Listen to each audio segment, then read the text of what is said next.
Hello, Kingston Presbyterian Church, and happy Thursday to you. I hope you're doing well. I hope you've had a good week this week, that things have gone as good as they can. For those of you who may not be having as good of a week, I hope that you know that the Lord is with us always, no matter what season we are navigating. It's hard to believe this is the last Sunday of July. That means we are less than a month away from school starting back. And it has that kind of feel like summer's getting closer to the end. That's hard to believe. I know we'll have 3 kids with lots of different emotions as they head back to school. This Sunday, though, is actually known as the 9th Sunday after Pentecost. In some circles, we call that ordinary time. In ordinary time, you'll notice the paraments of the church are green, and I will normally have on a green stole.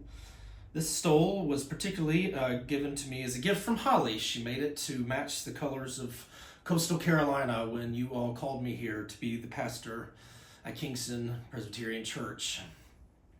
As you all know, there's a lot going on in the world today. Our political landscape seems to be ever shifting. It can be sometimes scary. There's been political violence, lots of changes, illnesses. Can make the anxiety around the country as we head into election season feel all the more palpable. I selected this text, Ephesians 4, 1 through 16, some months ago, having no idea what would be happening in the news at this time, but I think it's a good text for us to be reminded of in these days. It talks about unity in the church, Paul does, as he's writing to the church in Ephesus, a very busy location in what is now modern-day Turkey, probably about halfway between Rome and Jerusalem, so it was very well traveled, very large, and so probably was the church.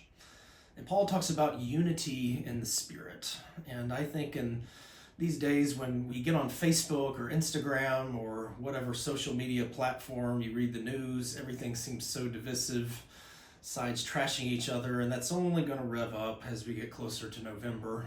For sure.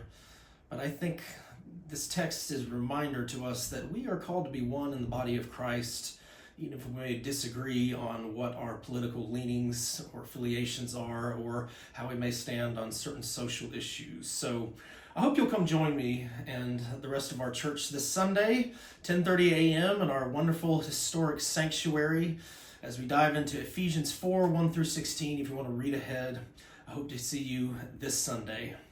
God bless. Thank you, Kingston.